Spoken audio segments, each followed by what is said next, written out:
السلام علیکم اسٹوڈنٹس، امید ہے آپ سب خیریت سے ہوں گے۔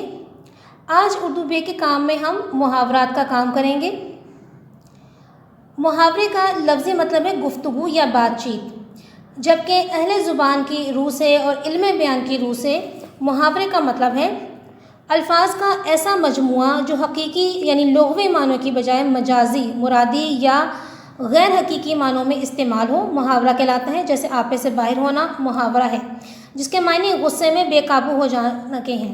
اب اس کا جملہ کچھ یوں بنائیں کہ مفہوم واضح ہو جائے، یعنی کہ وہ غصے میں آپے سے باہر ہو گیا، یا حمید غلط بات سن کر، الزام سن کر آپے سے باہر ہو گیا۔ تو اس طرح سے ہمارے پاس جملہ جو ہے وہ واضح ہو گیا، ہمیں مفہوم اس کا کہ شدید غصے کی کیفیت جو ہے وہ بیان کی گئی ہے جملے کے ذریعے، حمید کے شدید غصے کی کیفیت کہ حمید غلط بات سن کر یا الزام سن کر آپے سے باہر ہو گیا۔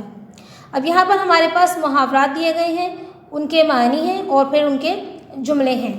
یہاں پر اب جیسے آبرو خاک میں ملانا لکھا ہے، تو اس میں ہم اپنی مرضی سے نہ تو کوئی کمی بیشی کر سکتے ہیں اور نہ ہی کوئی ہم محاورے میں تبدیلی کر سکتے ہیں، بلکہ جس طرح اہل زبان نے یہ محاورات ہم تک پہنچائے، ہم نے ان کو ویسے ہی ہر بار لفظ یاد کرنا ہے اور ان کے معنی مفہوم کو دیکھنا ہے۔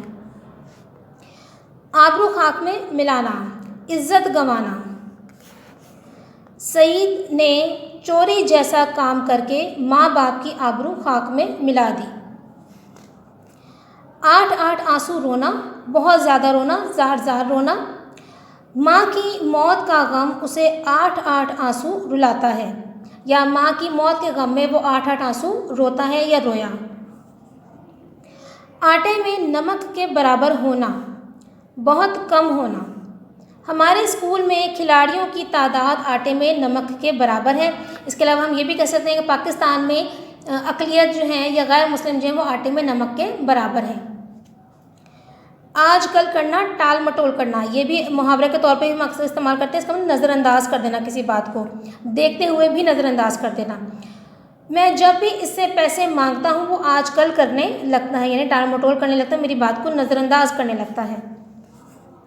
آستین کا سانپ، چھپا ہوا دشمن، پوشیدہ دشمن، جس کے بارے میں آپ کو معلوم نہ ہو۔ میں اسے دشمن سمجھتا تھا لیکن وہ تو آستین کا سانپ نکلا۔ آسمان سر پر اٹھانا، اب آسمان سر پر نہیں اٹھایا جا سکتا، لیکن محاورتاً کہا جاتا ہے بہت زیادہ شور کرنے کی کیفیت کو۔ اللہ کی پناہ، ان بچوں نے تو آسمان سر پر اٹھا رکھا ہے۔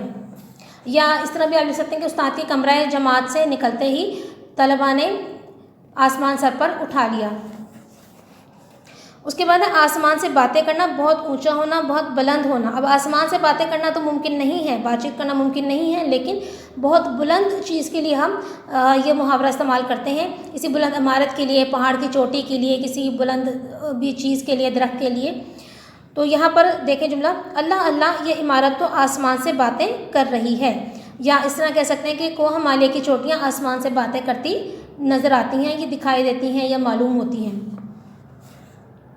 آسمان کے تارے توڑنا، ناممکن کام کرنا۔ اب یہ بھی آسمان کے تارے توڑنا کوئی ممکن کام نہیں ہے، ناممکن کام کو ممکن بنا لیں۔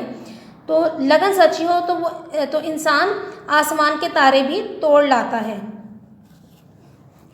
آگ بگولا ہونا، انتہائی غصے میں آنا، وہ گالی سنتے ہی آگ بگولا ہو گیا۔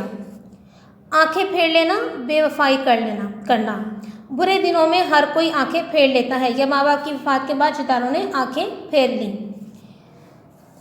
آنکھیں بچھانا، اب آنکھیں نہیں بچھائی جاتی بلکہ یہ تعظیم اور عزت دینے کے معنوں میں استعمال ہو رہا ہے، تو عزت دینا اس کا معنی ہے۔ اچھے بچے ماں باپ کی راہ میں آنکھیں بچھا دیتے ہیں، یعنی اپنے ماں باپ کو بہت عزت دیتے ہیں، یا لوگوں نے وزیر اعظم کی آمد پر راہ میں آنکھیں بچھا دی، اس طرح بھی آپ جملہ لکھ سکتے ہیں۔ اپنا الو سیدھا کرنا، مطلب نکالنا۔ آج کل کے زمانے میں ہر کوئی اپنا الو سیدھا کر رہا ہے۔ اپنے منہ میاں مٹھو بننا، یہاں پر جو ہے منہ آپ کو یہاں پر ہائے حوث سے لکھا ہوا ہے، آپ نے یہاں پر ہائے مخلوط سے لکھنا ہے۔ خود اپنی تعریف کرنا، اپنے منہ میاں مٹھو بننے سے بات نہیں بنتی، تعریف وہ جو لوگ کریں۔ بے وقوف بنانا، الو بنانا۔ عجیب دور آ گیا ہے، ہر کوئی ایک دوسرے کو الو بنا رہا ہے، ایک دوسرے کو بے وقوف بنا رہا ہے۔ الو بولنا، ویران ہونا، عمومی طور پر کہتے ہیں جو الو وہاں بسیرا کرتے ہیں جو ویران جگہیں ہوتی ہیں، تو اس جگہ کی یا کسی بھی جگہ کی ویرانی کی کیفیت کو، تباہی اور بربادی کی کیفیت کو بیان کرنے کے لیے ہم محاورتاً کہتے تھے کہ وہاں تو الو بولنے لگے ہیں۔ تو الو بولنا، ویران ہونا۔ کبھی اس گھر میں قہقہے گونجتے تھے، لیکن آج یہاں الو بول رہے ہیں، یعنی آج یہاں پر ویرانی ہے۔ تو یہ تھے ہمارے پاس محاورات، صفحہ نمبر 105 پر موجود ہیں۔ ان کے معنی اور ان کے جملے یہ آپ نے اچھی طرح سے یاد کرنے ہیں۔ محاورے کی تعریف کو بھی ذہن نشین کرنا ہے آپ نے، اور اس کے علاوہ ان محاورات کو اور ان کے معنی اور جملوں کو بھی آپ نے اچھی طرح سے یاد کرنا ہے۔ اگلے سبق تک کے لیے اجازت دیجیے۔ اللہ حافظ۔